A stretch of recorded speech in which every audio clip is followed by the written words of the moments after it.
बिहार में कोरोना संक्रमितों मरीजों का आंकड़ा 750 के पार पहुंच गया है और इसका जो मुख्य वजह बताया जा रहा है वो प्रवासी मजदूरों का वापस बिहार आना है।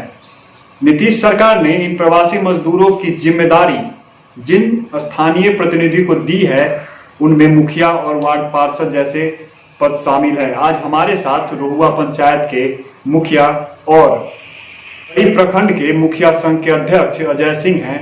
आज हम उनसे जानेंगे कि उनके आगे क्या क्या चुनौतियां आ रही है। पहले तो बहुत बहुत स्वागत है तिरुत न्यूज में। हमारा पहला सवाल ये है कि जो प्रवासी मजदूर आ रहे हैं उनको रखने की सारी जिम्मेदारी आपकी है, जो प्रखंड स्तरीय क्वारंटाइन सेंटर बनाया गया है, तो उस बीच आपको किन किन चुनौतियों का सामना करना पड़ रहा है?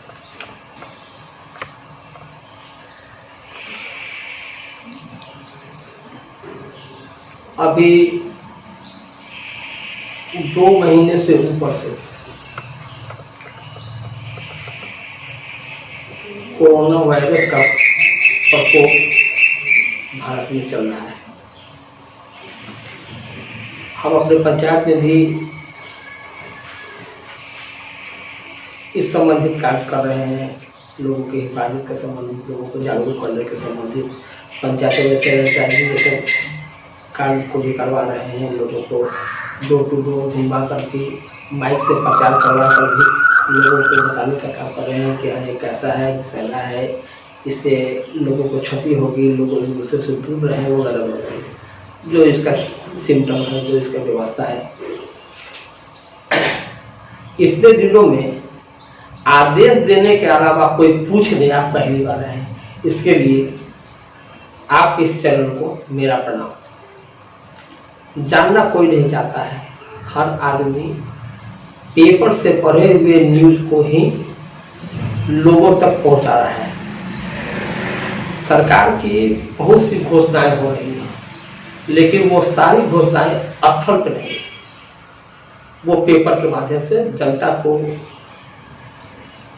बेवकूफ बनाया जा रहा है, या सरकार सही में इतनी व्यवस्था कर पाने में अपने को सक्षम समझती है, ये मैं नहीं जान रहा हूँ।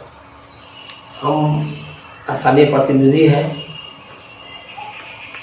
सरकार के कार्यों की निंदा भी नहीं करेंगे, क्योंकि सरकार हर सक्षम प्रयास कर रही है, लेकिन जितना प्रयास कर रही है उससे कई गुना आडंबर कर रही है। कभी पेपर के माध्यम से यह दिया जाता है कि पंचायतों में मुखिया जी के पास सारी व्यवस्था हो गई है, अब मुखिया जी से संपर्क करें और लाभ लें। कभी यह कहा जा रहा है कि पंचायतों के मुखिया जी के खाते में 9 लाख रुपया दे दिया गया है। कभी यह कहा जाता है कि पंचायत में सभी व्यक्तियों, सभी वैसे व्यक्ति जो गरीब हैं, जिनके पास राशन कार्ड हो न हो, उन्हें राशन पहुंचाई जाएगी। ये कहा जा रहा है कि उन्हें कभी दाल दी जाएगी, और इसके लिए स्थानीय स्तर पर मुखिया, वार्ड सदस्य परेशान हो रहा है। जब पंचायतों में पूर्व के आवंटन के अनुसार ही आवंटन दिया जा रहा है, तो फिर एक्स्ट्रा लोगों को राशन कहाँ से दिया जाएगा? कई बार स्थानीय एमओ से, एसडीओ से बात करके, एमओ के साथ बैठक करके, सभी डीलरों के साथ बैठक करके हम लोगों ने देखा, प्रखंड स्तरीय बैठक में भी जोर शोर से चर्चा चली, डिस्कस हुआ कि आखिर क्या किया जाए। तो कहा यह जा रहा है कि डीलरों के पास जो राशन जाता है वो 15% एक्स्ट्रा राशन जाता है। पहले तो मैं एक जानना चाहूँगा कि जब सरकार यह जान रही है कि डीलरों के पास 15% एक्स्ट्रा राशन जाता है और हर महीने शून्य करके डीलर उन्हें कागज समर्पित कर रहा है, तो वो 15% राशन अभी तक क्यों नहीं उससे वसूल किया जा रहा है? डीलरों से वसूल क्यों नहीं किया जा रहा है? क्यों नहीं किया जा रहा था, जो आज कोरोना में बताया गया कि 15% राशन एक्स्ट्रा है जो आपका वितरण करवा दीजिए। ठीक है, जैसे तैसे अपने पंचायत में लेके चल रहे हैं, लंबी बातें हो जाएंगी, बहुत कुछ उजागर होगा। अभी वो समय नहीं है कि एक दूसरे पर आरोप प्रत्यारोप करके और हम इस माहौल को गंदा करें। लेकिन मैं जरूर कहूँगा कि घोषणाएं वही हो सरकार की तरफ से, घोषणाएं वही हो वरिष्ठ पदाधिकारियों की तरफ से जो सचमुच दिया जाए। अभी आपको मैं बताना चाहूँगा कि जिला से डीएम महोदय का, राज्य से अमृतलाल मीणा जी का, इन सब का लेटर पंचायतों तक आ चुका है। व्हाट्सएप के माध्यम से, सोशल मीडिया के माध्यम से लोगों तक आया और इसमें यह कहा जा रहा है शुरू से ही कि पंचम वित्त योजना के राशि का खर्च इस कोरोना महामारी में मुखिया जी करें। भोजन को छोड़कर सारी व्यवस्थाएं पंचम वित्त योजना से किया जाए। बहुत अच्छी बात है। तो जब भोजन को छोड़ के पंचम वित्त योजना का राशि का किया जाए तो आवंटन भी तो उस अनुसार पंचायतों को मिलनी चाहिए। किसी पंचायत में 2 लाख, किसी में 5 लाख, किसी में 4 लाख, इस तरीके से राशि आवंटन विगत 2-3 महीनों के बीच में पंचायतों को दिया गया है। लेकिन उस सभी लेटर में जो वरिष्ठ पदाधिकारियों का या वरिष्ठ लोगों का जो लेटर प्राप्त है उसमें यह कहा गया है कि अनुदान की राशि खर्च करना है। यानी पंचम वित्त योजना की सारी राशि खर्च नहीं करना है, अनुदान की राशि खर्च करना है। अनुदान की राशि क्या होती है ये डॉक्यूमेंट की बात है। लेकिन यह बताइए कि जिस पंचायत में 4 लाख रुपया प्राप्त है उसके अनुदान की राशि कितनी होगी जो आज 2 महीने से ऊपर से पंचायतों में छिड़काव करवाया जा रहा है, सैनिटाइजिंग करवाई जा रही है। मास्क भी सभी प्रतिनिधियों के बीच में, सभी कर्मियों के बीच में, आंगनबाड़ी सेविका हो, सहायिका हो, आशा हो, टीचर हो, वार्ड सदस्य हो, पंच हो, मुखिया हो, सरपंच हो, समिति हो, पैंच वगैरह, इन लोगों के बीच में बांटने की बात थी। जिसमें सैनिटाइजर बांटिए, मास्क बांटिए, हैंड ग्लव्स बांटिए वगैरह की बातें थी, वो की जा चुकी है। उसके बाद अब बाहर से, रेड जोन से या बाहर के लोग आ रहे हैं पंचायत में। पंचायतों के कोरोना के लिए एक अलग क्वारंटाइन सेंटर बनाया गया है। हर पंचायत में बनाया गया, मेरे भी अपने पंचायत में बनाया उसको। और उसमें अभी मेरे यहाँ 12 लोग मेरे क्वारंटाइन सेंटर में हैं। उसके सारी व्यवस्था को देख रेख भी करना है, उसमें भी खर्च करना है पंचम वित्त योजना। और कल एक लेटर प्राप्त हुआ है मीना जी का, 11/5 का लेटर उनका इशू किया हुआ से है। उसमें यह कहा गया है कि प्रति परिवार 4 मास्क, एक मास्क की कीमत 20 रुपये से अधिक नहीं होनी चाहिए, यानी 80 रुपया का। 20 रुपये तक की एक साबुन, यानी 20 रुपये से अधिक नहीं होना चाहिए उस साबुन की कीमत। ये सभी पंचायत के सभी परिवारों में पहुंचा दिया जाए। यानी एक परिवार पर 100 रुपये तक का खर्च करने का आदेश प्राप्त हुआ है। और इसको मीडिया के माध्यम से, पेपर के माध्यम से, टीवी के माध्यम से और पत्र के माध्यम से सभी को सूचित भी कर दिया गया कि प्रति परिवार 100 रुपया मुखिया जी को आदेश दे दिया गया है, आप लोग प्राप्त कर लें। किसी भी पंचायत में आबादी 17,000, 18,000, 16,000 इस तरीके से आबादी है। एक परिवार में 4 लोगों के समूह को एक परिवार बना गया है, यानी 4,000 परिवार प्रति पंचायत है। अगर 100 रुपया प्रति परिवार खर्च करने का जो अनुमति दिया गया है, आदेश दिया गया है, यानी 4 लाख रुपया। जब सारी व्यवस्थाएं करना पंचम से और ये 4 लाख रुपया भी खर्च करना है पंचम से, और रुपया दिया गया 4 लाख से कम, उसमें भी अनुदान की राशि ही खर्च करना है, यानी टोटल पैसा भी खर्च नहीं करना है। तो इसको ऑडिट में कौन लेंगे? डीएम साहब, प्रखंड विकास पदाधिकारी महोदय या गृह सचिव। इस ऑडिट को फेस कौन करेगा? स्पष्ट लेटर निकलता, जो भी आपके पास पैसा है आप स्वविवेक से आवश्यक जिन लोगों को है उन लोगों को उस चीज का निर्धारण किया जाए, उन लोगों को आपूर्ति किया जाए। ये समझ में आता कि जिन लोगों को किया जाता है, एक बैठक होती, बैठक जो हम लोग बार बार कर रहे हैं, एक बैठक होती, वार्ड सदस्य का होता है, पंच का होता है, सरपंच मुखिया सभी बैठ के एक बैठक करते कि इतने लोगों को चिन्हित करते कि इन लोगों को 50 से समर्थन मिलना आवश्यक है, 50 से सपोर्ट मिलना जरूरी है, उनको सहयोग मिलना जरूरी है, उन लोगों को हम सहयोग देते और बाकी अपने स्तर से वो काम करते। लेकिन ये तो कह रहे हैं कि सभी पंचायत सभी परिवार में पहुंचा दीजिए और इसको पेपर के माध्यम से सभी बड़े और छोटे गरीब और अमीर हर परिवार में सूचना दे दी गई। हम कहां से पूरा करेंगे?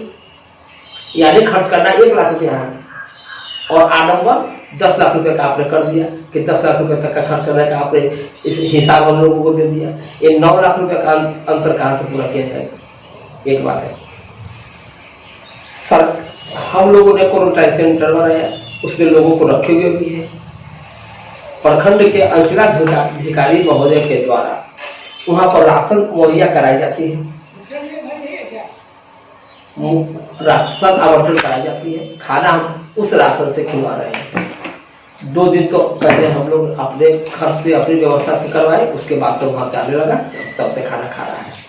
वहां पर जितनी भी व्यवस्था है, वहां मास्क का है, मच्छरदानी का है, हैंड ग्लव्स का है, साबुन का है, मच्छर का अगरबत्ती का है, वगैरह वगैरह जो भी और खर्च आ रहे हैं, उस सारे खर्च की व्यवस्था हम लोगों ने करवाई। ठीक है, ये सारी व्यवस्था हम लोग करवा के उसमें रखे। लेकिन हम ये जानना चाहते हैं कि जब दूसरे माध्यम से जो लोग पहुंचे, बस से आए, ट्रक पर बैठ के आए, पैदल आ गए, मोटरसाइकिल पर कुछ लोग आए हैं, मतलब विभिन्न तरीकों से आए हैं और अधिक से अधिक लोग जो आए हैं वो रेड जोन से आए हैं, मुंबई से आए हैं, अहमदाबाद से आए हैं, पंजाब से आए हैं, दिल्ली से आए हैं। अधिक से अधिक जो लोग वापस आए हैं वो रेड जोन से आए हैं। उनको परेशानी रेड जोन में हुआ है और उस परेशानी को जब वहां पर वो फिलअप नहीं कर पाए हैं तो वापस अपने गाँव वापस चले आए हैं। ये रेड जोन से आए हुए व्यक्ति को हम यहाँ पर रखे हुए हैं और जिनकी कोई जांच नहीं की जा रही है। हम आसानी पीएससी के डॉक्टर से संपर्क किए, पदाधिकारियों से मैंने बात किया। जब भी पदाधिकारी से बात करेंगे वो पीएससी के डॉक्टर साहब को सभी आदमी मिलकर उस पर जवाब डाल देंगे। वो आए हमारे यहाँ 2 दिन आए हैं। बाउंड्री के अंदर लड़के हैं जो बाहर से आए हुए हैं, क्वारंटाइन में हैं। उन लोगों ने बात किया दीवार के इस पास से, तुम ठीक हो, बुखार न लगे छो, ऐसे शब्दों का इस्तेमाल करके और अपनी गाड़ी में बैठे और चले गए। मैं क्या जाने गया कि इसमें से भी ब्लड जो से आया हुआ व्यक्ति, इसमें से भी कोई पीड़ित हो। डॉक्टर साहब ये समझ रहे हैं, शायद उन्हें भी अधूरा ज्ञान है कि पहले कोरोना के 3 लक्षण माने जाते थे, खांसी होना, बुखार होना, थकान महसूस होना, चक्कर आना। अब इसके 11 लक्षण दे रहा है वैज्ञानिक, हम लोग भी टीवी के माध्यम से देख रहे हैं। वो 11 लक्षण को लोग नहीं कर रहे हैं, पूछताछ नहीं कर रहे हैं, वो उन 3 लक्षणों का ही पूछताछ कर रहे हैं, जैसे फीवर है। फीवर तो दूसरे कारण से भी लग सकता है, जिन्हें फीवर हो जाएगा उन्हें कोरोना माना जाएगा और जब तक फीवर नहीं हुआ तब तक कोरोना पेशेंट नहीं माना जाएगा। बहुत सारे ऐसे व्यक्ति है जो चल रहे हैं, अपना काम कर रहे हैं और उनको जब जांच हुआ है तो कोरोना पेशेंट मिल गए। बड़े खुशनसीब समझ रहे थे खुद को कि हम वैसे शहर में हैं जो ग्रीन जोन कहा जाता है, मुजफ्फरपुर। इन बीते हुए 3 दिनों में यहाँ पर प्रतिदिन 3 के हिसाब से 9 पॉजिटिव व्यक्ति पाए जा चुके हैं। उसके बाद भी ये स्थिति है। मैं सरकार के किसी भी फैसले का विरोध नहीं करूंगा, लेकिन मैं ये जरूर समझ रहा हूं कि सरकार भी इस विपदा को समझ नहीं पा रही है और वो सरकार ही कंफ्यूज है कि करना क्या चाहिए। अगर यही अधिकार, जब आप अपने मुखिया को इतना मजबूत स्तंभ मान रहे हैं, सारी जिम्मेवारी मुखिया पर छोड़ दिए हैं, तो आज तक एक मुखिया को बुलाकर और हमारे जिलाधिकारी महोदय ने, हमारे एसडीओ महोदय ने भी ये उचित नहीं समझा कि मुखिया के साथ बैठकर जो इसको संभालने का मुख्य स्तंभ बना हुआ है उसे बात नहीं किया जाए कि आखिर हम लोग करें तो क्या करें। एक बैठक तो कम से कम जिलाधिकारी को करनी चाहिए थी, लेकिन वो बात करते हैं अपने पदाधिकारियों से, निर्णय वो लोग लेते हैं। पैसे का खर्च मास्क में करना है यह बताते हैं। अगर राय विचार होती तो स्थानीय क्या क्या दिक्कतें आ रही हैं, इसका निदान क्या किया जाए, उन लोगों के चेकिंग की व्यवस्था क्या की जाए, इस पर हम लोग भी डिस्कस करते, हम लोग भी अपना विचार रखते। मेरा विचार यही था कि जितने भी बाहर से लोग आए थे उन्हें शहर के किसी बड़े मैदान में, जैसे मुजफ्फरपुर है तो यहाँ तो स्टेडियम है, पटना है तो स्टेडियम है, उस तरीके से बहुत से शहरों में स्टेडियम या बहुत बड़ा बड़ा ऐसा पर कैंपस है जिसमें 10,000 5,000 लोगों को रखा जा सकता है। जितने भी बाहर से लोग आए, चाहे वो स्वतः आए या सरकार के द्वारा किए गए सवारी के माध्यम से आए, उन लोगों को वहां रखा जाता, वहीं पर सबकी जांच होती, वहीं पर सबकी भोजन की व्यवस्था कराई जाती, और जो भी इसमें से निगेटिव आते उन लोगों को छोड़ दिया जाता कि आप जाइए अपने अपने घर में। ये पैसे का लूट भी हो रहा है। किसी बहुत सारे ऐसे पंचायत होंगे जिसमें खर्च 10,000 किया जाता, बिल 20,000 का बनाया जाएगा, उसमें भी तो पैसा जनता कहीं जा रहा है। ऐसा ही होगा और निश्चित रूप से ऐसा होगा। अच्छा, एक सवाल है कि आपने बोला कि सरकार ऊपर से घोषणा करती है, नीचे वो नहीं, मतलब उतना दिया नहीं जाता है राशि जितना जरूरत होता है। आप प्रखंड मुखिया संघ के अध्यक्ष भी हैं, आप इस सब बातों को जिला प्रशासन के पास, जिलाधिकारी के पास लेके गए थे? जिलाधिकारी महोदय को हर बात की सूचना दी जा रही है, कुछ खुद दे रहे हैं, कुछ व्हाट्सएप के द्वारा दिया जाता है, कुछ प्रखंड के अधिकारियों के द्वारा मुख्य बैठक में इन लोगों के माध्यम से संवाद दिया जाता है। लेकिन ये लोग कौन सा निर्णय और किसके माध्यम से लोग निर्णय ले रहे हैं ये समझ में आज तक हमको नहीं आया।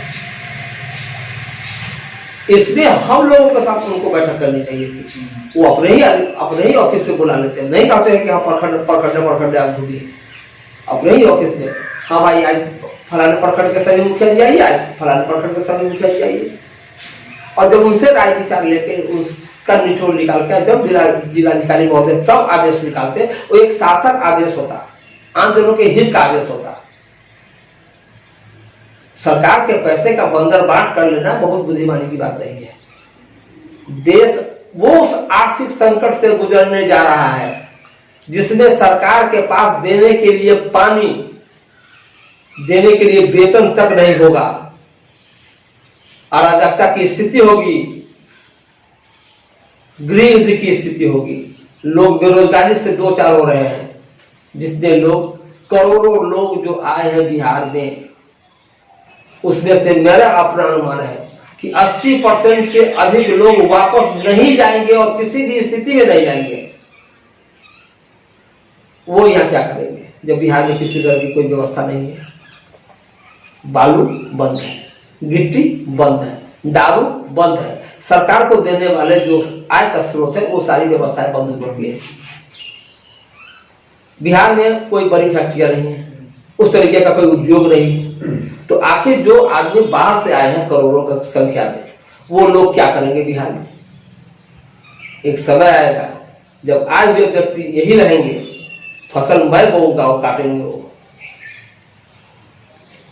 गांव में चोरी बढ़ेगी, गांव में जातिवाद बढ़ेगा, नक्सलवाद बढ़ेगा, और आज से 50 साल 25 साल पहले जो माहौल था, गांवों का जो माहौल था वही उत्पन्न होगा। आखिर बेरोजगार व्यक्ति भोजन तो करेंगे, अपने परिवार को जिंदा रखने के लिए कोई आय का स्रोत तो जरूर खोजेंगे। वो आय का स्रोत उन्हें व्यवसाय के रूप में नहीं मिलेगा, इसलिए कि सरकार के पास यहाँ कोई व्यवस्था ही नहीं है, वैसा कोई जॉब ही नहीं है कि जो 10 लाख 5 लाख 20 लाख लोगों को एक साथ जॉब दे।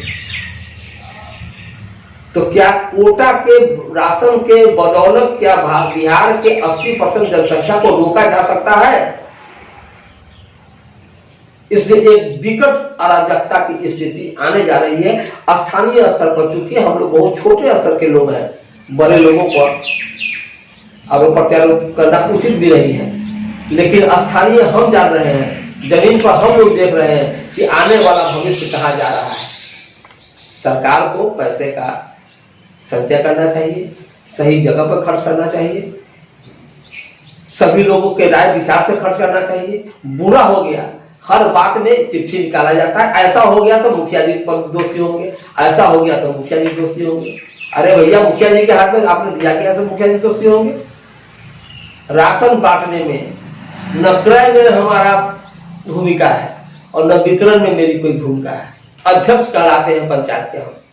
अध्यक्ष तब न होते कि जब राशन का उठाव हमारी जानकारी में होता, उस रजिस्टर पे हमारा भी मंतव्य होता, हमारा भी दस्तखत होता, हमारे द्वारा उसे अनुसारित करवाया जाता। वितरण होता तो हमें सूचना होती, हमारी उपस्थिति में वितरण होता, हम अपने वार्ड सदस्य के माध्यम से वितरण कराते, हम केंद्र पर वितरण कराते, लेकिन उसमें हमारी कोई भूमिका है नहीं। लंबी घोषणाएं हो रही है, सही व्यक्तियों को राशन दिया जाए। कहा जा रहा है, कुछ दिनों पहले पंचायतों को कहा गया कि जो भी छूटे हुए व्यक्ति हैं उनका आवेदन ले लिया जाए। बहुत अच्छी बात है, हम लोगों ने आवेदन ले लिया। वो आवेदन हम लोगों के पास आया, 80% वैसा आवेदन आया जो पूर्व से आवेदन कर चुके हैं, जो पूर्व से आवेदन कर चुके हैं, उनका राशन कार्ड अभी तक आया नहीं, उनका फिर आवेदन ले लिया गया। जब हम लोग आवेदन लेके एसडीओ महोदय के यहाँ जब पहुंचा दिए, उसके बाद तब नया आया आदेश कि नहीं, जीविका के माध्यम से लिया जाए। आप लोग इसको भी जानते हैं, जीविका के माध्यम से कागज ले लिया गया, उससे भेज दिया गया, फिर आदेश आया नहीं, डीलर के माध्यम से लिया जाए। और ऐसा करते करते और एक लंबा समय व्यतीत कर दिया गया। 2 महीने का अभी कागज ही लिया जा रहा है, राशन कार्ड कब बनेगा समझने की बात है। कोई क्राइटेरिया तय नहीं है, सीधे राशन कार्ड लो, फोटो खिंचाओ भेजो। पूर्व में 5 आदमियों का राशन कार्ड है, नया राशन कार्ड के लिए आवेदन देने वाले व्यक्ति है। मान लिया कि मेरा राशन कार्ड है, मेरा, मेरी पत्नी का, मेरे बच्चे का, मेरी बेटी का, मेरे बेटा का, मेरे पुत्रों का नाम उससे आ गया। अब हमको पोता हो गया है, हमको पोती हो गई, हमको नाती हो गया, नतनी हो गई, अब उनका नाम जुर्माना है। जब आप स्थानीय प्रतिनिधि के पास जाए, स्थानीय प्रतिनिधि जब अपने पदाधिकारी से बात करता है तो कहता है कि हाँ, तो आगे से ही आता है तो उनका फोटो लेकर उसका आधार कार्ड ले लीजिए, उनका बैंक पासबुक ले लीजिए और उसको भेज दीजिए। जब उसको कहा जाता है कि ठीक है आप लोग आवेदन करें नाम जुड़ाने के लिए, तो वो लिख के लाता है, फिर मेरा नाम, फिर अपना नाम, अपनी पत्नी का नाम, अपने बच्चों का नाम, यानी जिनका पूर्व से राशन कार्ड में नाम अंकित है उन लोगों का फिर से आ रहा है। हम यहाँ कितने लोगों का बैठ कर काटित रहेंगे हिसाब। उनका राशन कार्ड का जब आवेदन जाएगा तो वो तो अलग हो जाएगा राशन कार्ड उसका, उसमें ऐड करने के लिए दिया जा रहा है कि फलाना कार्ड नंबर इतने में 5 लोगों का नाम है, उसमें 7 लोगों का नाम होना चाहिए, इन दो लोगों का नाम उस कार्ड संख्या में जोड़ा जाए। लेकिन जो आवेदन दिया जा रहा है वो संख्या तो उसका नया राशन कार्ड बनेगा, तो एक महीना में 2 राशन कार्ड होगा, 2 राशन, उसमें 2 बच्चों का जो नाम होगा वो अलग कार्ड होगा, वो नाबालिग का पासबुक होगा, तो उनको 2 जुर्माना है। उसमें पासबुक लिया जा रहा है क्या, तो उस आदमी का जो बालिग है जिसका नाम है, और उसके बाद एक खाता जब 2 आएगा तो उसका बंद रहेगा। तो आपने जोड़ा क्या, आखिर मेरा खाता पहले से है दिया हुआ है, और फिर मेरा ही खाता जाएगा मेरे बच्चों के नाम से, वही मेरा पासबुक का फोटो जाएगा, मेरा ही आधार पहले भी गया हुआ है, मेरा ही आधार इस बार भी जाएगा उसके गार्जियन के रूप में। तो क्या वो उसको आवंटन होगा, उसको कभी राशन मिलेगा? जब एक आधार 2 जगह आएगा राशन, उसका नहीं मिलेगा, यानी उसको जोड़ना नहीं। स्पष्ट नीति क्यों नहीं सरकार कर रही है कि नहीं जोड़ना है? झूठ का भर बात के लिए मुखिया को बदनाम किया जा रहा है। शुरू से देखा जा रहा है कि मुखिया को बदनाम, पंचायतों के फंड को बांटकर आज वार्ड सदस्य का हो गया, इसका हो गया, उसका भी बहुत अच्छी बात है, बोझ बांटते तो उसके अकाउंट में पैसा देते, वार्ड सदस्यों के साथ से वार्ड सदस्यों का खाता खुलवाया गया और पैसा दिया जाता है मुखिया जी को। मुखिया जी उसको पैसा क्यों दे? जब सरकार मुखिया जी के खाता में पैसा दे रहे हैं तो सरकार वार्ड सदस्यों के खाता में डायरेक्ट पैसा दे सकते हैं कि वो फ्री होकर काम करेगा। अपने वार्ड में वो फ्री होकर काम करता है, हम अपने दायित्व का पालन करते हैं, अपने दायित्व का पालन करता है, हम अपनी राशि का खर्च करते हैं, अपनी राशि का खर्च करता है। हमारे माध्यम से उसको पैसा क्यों दिलवाया जा रहा है? ऑडिट हमको कराना होता है, पैसा हमने उसको दे दिया, ऑडिट हमको कराना है कि आपके यहाँ इतना पैसा आया, आपने क्या किया, तो हम लिखते हैं कि आप उसको दे दिए, तो इतना पैसा उसको खर्च वाले भैया वो खर्च उसको करना है, उसको चेक पर उसको दस करना है, हमसे क्या हिसाब पूछ रहे हैं? मेरी बात को समझ रहे हैं? इस सब तरह का प्रॉब्लम आ रहा है पंचायत में, बहुत सारे प्रॉब्लम है। खैर पुरानी बातों को खाली, इस समय कोरोना में सरकार कोई भी सही निर्णय नहीं ले रही है। पंचायतों के इस क्वारंटाइन सेंटर को बंद कर देना चाहिए, जिला में एक बड़ा क्वारंटाइन सेंटर खोलना चाहिए, वहीं पर उनके रहने की और भोजन की व्यवस्था करनी चाहिए, वहीं पर डॉक्टरों का कैंप लगाना चाहिए, हर आदमी की जांच वही होनी चाहिए और निगेटिव जिसका आवे उसको वहां से बाहर निकाल देना चाहिए। बचे हुए जितने भी पॉजिटिव है उन लोगों को जो भी उनकी व्यवस्था, सरकार की जो व्यवस्था है, दवा हो सकता है, उसके इलाज हो सकता है, क्वारंटाइन हो सकता है वगैरह, जो भी व्यवस्था होता है उन पॉजिटिव वालों को वहां ले जाकर उसको करना चाहिए था। पंचायत में जब कोई व्यवस्था है नहीं, जब स्थानीय स्तर के प्रखंड स्तरीय पीएससी में कोई व्यवस्था है नहीं, तो सीधे क्वारंटाइन सेंटर खोल के और सरकार का लाखों रुपया खर्च करने से क्या फायदा है? जांच हो तो ये भी तो जानकारी हो कि हो इसको है, बुखार पूछ लेने से कि बुखार नहीं है इसलिए इसको कोरोना नहीं है, इसके लिए क्वारंटाइन सेंटर खोला गया हुआ है। कोई भी ऐसा पंचायत है जिसमें 10, 15, 20 लोग नहीं है, हर पंचायत में 10-20 लोग हैं जो कोरोना क्वारंटाइन सेंटर में है, और उस 20 के कारण लाखों रुपया का बिल बनेगा। आप समझ सकते हैं कि क्या पोजीशन। किसी पे सवाल है कि आप एक जमीनी जनप्रतिनिधि है, मुखिया एक जमीनी जनप्रतिनिधि होता है, आप दो लोगों के प्रति जिम्मेदार हैं। एक जो आपके, क्योंकि जो जनता है यहाँ की आपके पंचायत को डायरेक्ट आपसे आके सवाल पूछेगी, आपने जैसा कि बताया कि मीडिया के माध्यम से राज्य सरकार को घोषित कर देते हैं, आप उनके प्रति भी जिम्मेदार है और आपको ऊपर से भी दबाव है, जैसा कि आपने बताया कि नीतीश सरकार के ऊपर से जो आदेश आ रहे हैं, और एक है कि आपके पास राशि भी नहीं है, उतना कोई माध्यम भी नहीं है, तो इस चीज को आप कैसे आगे बढ़ा रहे हैं? देखिए 2 दिन पहले से हमारा संघ का बैठक हुआ और सभी मुखिया जी बड़े आवेशित थे, राशन वितरण से लेकर और पंचायत में लोगों तक इस व्यवस्था को पहुंचाने के संबंध में जो चर्चा आई है, जो आदेश आया है, बड़े आवेशित मुखिया उन लोगों ने कहा, बैठक में इसका की चर्चा चली और बहुत सारे मुखिया ने यही कहा था कि क्यों नहीं हम लोग बैठे, यानी इस झमेला से अपने को दूर करना, इसको किया नहीं जा सकता है। हम लोग भी बंधुआ मजदूर नहीं है, जनता के चुने हुए प्रतिनिधि है, हम किसी के बंधुआ मजदूर नहीं है। एग्जामिनेशन देकर किसी को हमको सस्पेंड या डिसमिस नहीं कर देगा। जब तक हम किसी गलत पे नहीं पकड़े जाएंगे तब तक तो हम लोग का कुछ बिगाड़ ही नहीं सकता है, चाहे कोई भी पदाधिकारी हो।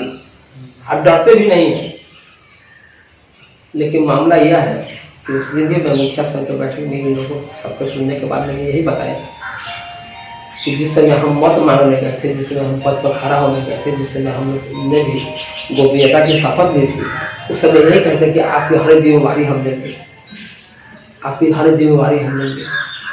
इस विकट घड़ी में क्या भाग रहे हैं? ठीक है कि कुछ पंचायतों में राशि कम होगी या उस राशि से पूरा काम नहीं होगा, लेकिन जब हम पूजा चंदा मांग के कर लेते हैं तो इस विकट घड़ी का भी सामना चंदा मांगने का नौबत आएगा, तो चंदा मांगने जाएंगे, सरकार से भीख मांगने नहीं जाएंगे। जो सकेंगे उसके बल पर करेंगे, जो सकेंगे पंचायत में चंदा के द्वारा करेंगे, और जो सरकार का माध्यम से जो उपलब्ध हो रहा है उस माध्यम से करेंगे।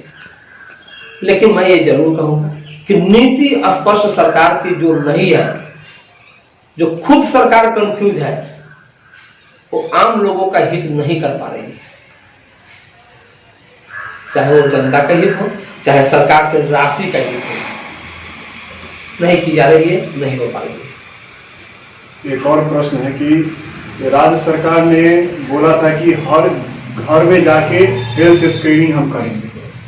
आपके पंचायत में ये काम कितना हुआ है, कहाँ तक ये पहुंचा है? नीतीश जी हमारे माननीय मुख्यमंत्री महोदय 2 दिन पहले भी आया था कि हम लोगों ने इतने करोड़ का हेल्थ जांच कर लिया है, स्क्रीनिंग कर लिया है, उन्होंने कर लिया, इसका डाटा भी दे दिया। आप भी पंचायतों में जाते होंगे, आप लोग भी आम जनों से मिलते हैं, उन्हीं लोगों का मैसेज, उन्हीं लोगों का न्यूज अपने चैनल पर दिखाते हैं। तो कहीं पर ये जानकारी हुई है क्या कि हर डोर टू डोर स्क्रीनिंग हो रहा है? तो नहीं समझता हूँ कि सारे सब हो रहा है। ये स्क्रीनिंग क्या हो रहा है सबसे बड़ी कि हम लोग उसका स्क्रीनिंग कर रहे हैं, यानी पंचायत के प्रतिनिधि जो है, पंचायत की सेविकाएं जो है, पंचायत की आशा मित्र जो है, वो डोर टू डोर जाके नाम लिख रहे हैं, सर्वे जैसा, जनगणना जैसे टाइप ऑफ। और वो ये पूछ रही है, जैसे कि हमारे दरवाजे पे आए और हमसे पूछे कि आपके फैमिली में कितने मेंबर, किस एज का मेंबर, कितने बालिग कितने नाबालिग, कितने मर्द कितने पुरुष, और इनमें से 3 लोगों को क्या क्या शिकायतें नजर आ रही हैं। और वो अपने कागज जो लेके जा रहे हैं लिखकर, वही यहाँ का स्क्रीनिंग हो रहा है, वही स्क्रीनिंग हो रहा है, जो वो भी माध्यम पंचायत के ही द्वारा हो रही है, न कि सरकार का अपना कोई मिशन काम कर रहा है। सरकार का अपना कोई डॉक्टरी विभाग हो, चिकित्सा विभाग हो, चिकित्सा विभाग से अगर कोई आदमी आते और लोगों को कम से कम टेम्परेचर जांच करने की व्यवस्था भी अगर करते हैं हर व्यक्ति के द्वारा, तो ये भी समझा जाता है कि चलिए उतना से भी टेम्परेचर देख रहे हैं, मतलब कि आदमी की फूड का पोजीशन क्या है, ये पूछ कर ही आदमी को जाना जा रहा है। अगर किसी के घर में बुखार है, हमारी आशा जाती है, हमारी सेविका जाती है, और कोई घर में ये पता है कि हाँ 5 व्यक्ति है, जैसे एक आदमी को बुखार लगा हुआ है, तो फिर ये जानकारी दिया जाता है कि बुखार कैसे लगा हुआ है। तो ना ऐसे यही मान लिया जाता है कि सीजनल है, सीजन चेंज हो रहा है। मई के महीने में जो कंबल ओढ़ने का जो नौबत आया हुआ है ना, जो आज तक मैंने नहीं देखा कि मई के महीने में भी कंबल ओढ़ना होता है, उस कारण हो रहा है। सीजन के चेंजिंग के कारण उसको उस बुखार को मान लिया जाता है, इसको ये नहीं माना जाता कि उसको हो रहा है। आप एक बात बताइए कि अभी मुजफ्फरपुर में 9 मिले हैं, ये 9 कौन सा पेशेंट है? वो पेशेंट है जो सरकार के सवारी से मुजफ्फरपुर आए और सरकार के क्वारंटाइन सेंटर, प्रखंड स्तरीय क्वारंटाइन सेंटर में जिनको क्वारंटाइन किया गया हुआ है, और उनके जांच के द्वारा जो निकला है वो 9 है। सरकार के द्वारा जो लाया गया व्यक्ति है वो 30% है, 70% लोग स्वयं आए हैं जिनकी जांच नहीं की गई है अभी तक। जब 30% में निकलना शुरू हो गया और 3 दिनों में 9 हो गया, तो समझ सकते हैं कि 70% व्यक्ति जो पैदल आए हैं, मोटरसाइकिल से, साइकिल से, टेम्पो से, रिक्शा चलाकर, किसी के ट्रक पर बैठकर, किसी के बस पर बैठकर, किसी और माध्यम से आए हैं जिसकी जानकारी सरकार के पास नहीं है, जिनकी जांच नहीं हुई है। अगर उनका अगर सभी लोगों का जांच हो तो क्या परसेंटेज आएगा? ऐसा तो नहीं है कि सरकार जो लाई है वो अहमदाबाद से लाई है और जो स्वयं आए हैं वो मोतिहारी से आ गए हैं, वो भी अहमदाबाद से आए हैं, वो भी नासिक से, इंदौर से, वो भी दिल्ली से आए हैं, वो भी मुंबई से आए हैं जहां हॉटस्पॉट बना हुआ है, वही पंजाब से आए हैं, वो भी 1.5 जोन से आए हुए व्यक्ति हैं जो डायरेक्ट पंचायत में आए हुए हैं, जिसकी रखवाली मुखिया जी को करने की जिम्मेदारी दी गई हुई है। आपके पास तो व्यवस्था है, हम यहाँ से भेज देंगे जांच के लिए, तो वहां कहिएगा ना फलाने सेंटर से जो आता है ना, जो प्रखंड स्तरीय और जिला स्तरीय क्वारंटाइन सेंटर है, वहां के लोगों की जांच की जाती है। यहाँ 14 दिन आप रखिए, अब 14 दिन में जब इसका तबियत खराब हो जाएगा तब इसका जांच किया जाएगा। उस 14 दिन में मान लिया कि कोई आदमी उससे पेशेंट है जिसका 12 दिन में, 10 दिन में, 8 दिन में तबियत खराब हो जाना है, अभी नहीं लक्षण नहीं जा रहा है, उसको हम साधारणतया क्वारंटाइन रखे हुए हैं, और वो पेशेंट है, 8 दिन तक उसको अलग हम तो कर नहीं पाए, उसको तो साधारण क्वारंटाइन में रखे हुए हैं, जो बगल के लड़के के साथ से बात कर रहा है। अगर वो 8 दिनों में के बाद वो कोरोना पेशेंट पाया जाता है, तो 8 दिनों के पहले जितने लोगों से संपर्क में आया वो तो कोरोना पेशेंट हो जाएंगे। हो ही जाएंगे, फैलता है। और वैसे लोगों की संख्या 70% है। क्या किया जाए? मेरे पंचायत से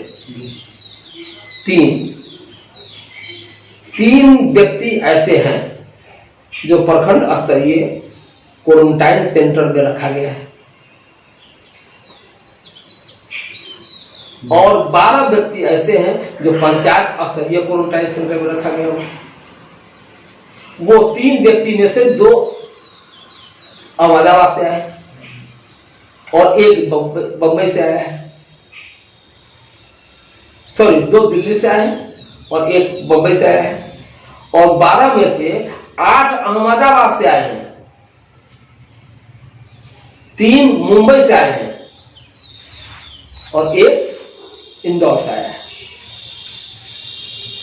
आप बता सकते हैं कि एक को वो कितने इमरजेंसी का है और एक कितने इमरजेंसी का है? आज के डेट में दिल्ली से बड़ा हॉटस्पॉट अहमदाबाद बना। अहमदाबाद वाले पंचायत में है और दिल्ली वाले 2 को क्वारंटाइन सेंटर दिया गया है, जो प्रखंड जांच उनकी हो रही है, इसकी जांच नहीं हो रही।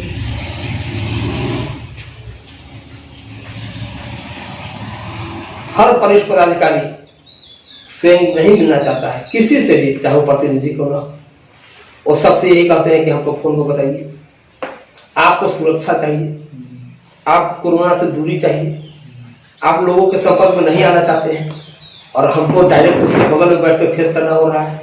क्या मेरी जिंदगी नहीं है? मैं तो स्थानीय प्रतिनिधि हूँ, हमको तो नजदीक जाना पड़ता है, उसके घर जाना पड़ता है, उन लोगों से बात करना पड़ता है, उनकी व्यवस्था करनी पड़ती है नजदीक जाकर, और आप हमसे भी बात नहीं करना चाहते ऑफिस में बैठकर। एक ट्रैक से अलग की बात बता रहे हैं, लेकिन खुदा ना करे, भगवान ना करे कि आपको कुछ होगा तो आपको 5 करोड़ मिलेगा, और अगर हमें कुछ हो जाएगा तो क्या बात होगा? मेरे बच्चे को क्या होगा, मेरी बीवी का क्या होगा, मेरे फैमिली को क्या होगा? आपकी बीवी को तो जिंदगी भर आधा पेंशन मिलता रहेगा, आपके परिवार में तो किसी को नौकरी भी मिलेगी। आपका जान जा रहे हैं, हम लोग का जान जा नहीं है।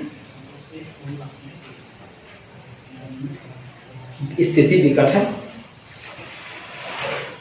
सरकार को निश्चित रूप से पंचायत स्तरीय प्रतिनिधियों से संपर्क करके और तब किसी निर्णय पर पहुंचे तो मैं समझता हूं कि जितनी व्यवस्था की जा रही है वो सार्थक हो जाएगा। अन्यथा कुछ भी रिजल्ट नहीं आएगा, कुछ भी रिजल्ट नहीं आएगा। अंतिम एक सवाल है कि इतनी सारी चुनौतियां हैं, सच में ये जानकर सोचने को मजबूर कर देता है कि सरकार या जिला प्रशासन जो है, कहीं की भी जिला प्रशासन है, वो सीधा संवाद नहीं करती है आप लोगों से, लेकिन सारा जिम्मेदारी मुखिया पे डाल दिया गया है राज्य सरकार की तरफ से। अंत में आपके मन में जो है, जो आप कहना चाहते हैं, चाहे वो जो दर्शक हैं उनको या फिर जो राज्य सरकार है, जिला प्रशासन, किसी को भी जो आपके मन में है वो आप कहिए। मैंने तो अपने मन की बात कही। हम लोगों का भीसी होता है, प्रखंड स्तरीय, पंचायत स्तरीय, मुखिया जी का भीसी भी हो रहा है, कभी सचिव से, कभी डीएम से, कभी पंचायत स्तरीय बैठक में होती है। लेकिन जितने भी प्रखंड स्तरीय प्रतिनिधि अधिकारियों के अलावा जितने लोगों से भी मुखिया जी का भीसी होता है ना, उसमें उन लोगों का आदेश सुना जाता है। वो अपने चेंबर में जहां से हम लोगों से भीसी करते हैं, वहां से वो आदेश देते हैं कि ऐसा निर्णय लिया गया, ऐसा निर्णय लिया गया, ऐसा निर्णय लिया गया, ये करिए, वो करिए, ये करिए। हम यही नहीं समझता कि ऐसा निर्णय लिया कहाँ से गया। जनता मेरे साथ है, मैं स्थानीय जनता का प्रतिनिधि मैं हूँ, तो आखिर निर्णय किसके साथ करते लेते हैं और प्रॉब्लम किससे सुन के लेते हैं? समझते हैं कि प्रॉब्लम आम लोगों को है और निर्णय किसके साथ बैठ के कर लेते हैं कि हाँ ये होना चाहिए और ये प्रॉब्लम है। सीधा संवाद मुखिया जी से बहुत अच्छा लगा था। कुछ दिनों पहले माननीय प्रधानमंत्री जी सभी राज्य के मुखिया जी से बैठक किए थे, जैसे ही किए थे, और वहां से जानने की कोशिश किए थे कि भारत के जनता को इस कोरोना काल में क्या प्रॉब्लम है, क्या उसका निदान है, क्या करना चाहिए और क्या करें। इस पर उन्होंने डिस्कस किया था। मैंने इस प्रोग्राम को देखा था, अच्छा लगा था। ठीक है कि हर मुखिया जी से वो बात नहीं कर सके, लेकिन कम से कम जानने की कोशिश तो की है।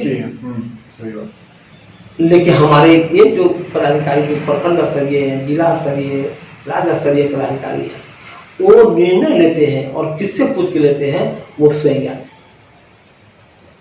सीधा संवाद हो, सभी की सुनी जाए।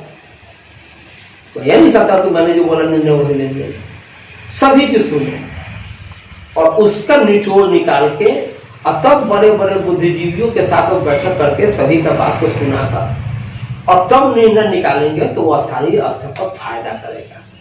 वरना ऐसे बुरे वक्त तो हर साल आते हैं। हम लोगों को केस करने की आदत पड़ गई है। हमारे पंचायत में हर साल बाढ़ आता है, कभी हर साल सूखा भी पड़ता है, तो हम लोग तो हर साल फेस करते रहते हैं। इस बुरे दौर को भी गुजार लेंगे। हो सकता है कि मुझ पर ही आ जाए, मैं रहूं न रहूं, समय तो गुजर ही जाएगा, लेकिन खामियाजा भुगतना होता है। बहुत सारे ऐसे राजा हुए, बहुत सारे ऐसे प्रतिनिधि हुए, बहुत सारे ऐसे मंत्री हुए जिनके एब्सेंस में यह कहा जाता है कि उनके कार्यकाल में राम राज्य था, और किसी के कार्यकाल को रावण राज्य भी नहीं माना जाता है, उससे भी घटिया कहा जाता है। ये सरकार अपना नाम किस में लिखवाना चाहती है, इसका निर्णय उससे है। जनसंवाद आवश्यक है, जनसंवाद होना चाहिए। जनसंवाद पदाधिकारी जब भी करे तो सिर्फ इसलिए न करे कि वहां से बैठ के वो आदेश करे। वो आदेश करे अपने चपरासी को, जिसकी नौकरी उनके कलम से लगी है। हमारी नौकरी उनके कलम से नहीं लगी हुई है।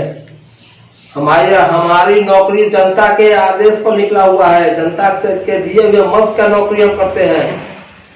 मैं उनके बात को मानने के लिए बाध्य नहीं हूं अगर वो बात सही नहीं है तो।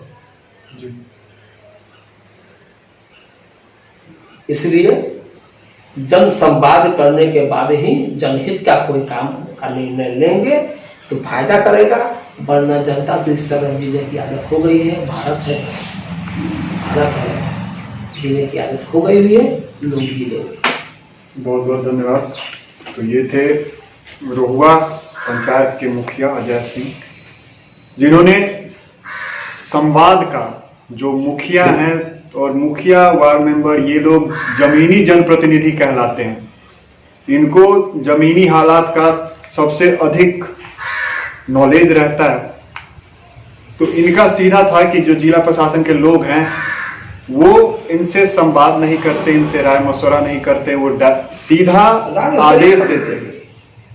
तो ये जरूरी है कि जो मुखिया हैं उनसे जब आप उन पे इतनी बड़ी जिम्मेदारी डाल रहे हैं तो उनको उस हिसाब से सारी जो फंड है और भी जो सहायता है उनको देनी चाहिए। और जो जिला में बैठे पदाधिकारी हैं उनका भी ये कर्तव्य बनता है कि उनसे बैठकर बात करें कि उनको क्या परेशानी आ रही है और उनकी क्या राय है ये लेने का। तो हमारा भी यही रहेगा कि जो हैं बैठे हुए जिला में वो लोग संवाद करें और डायरेक्ट संवाद करें, जो निष्कर्ष निकले फिर उस पर काम करें। बहुत बहुत धन्यवाद।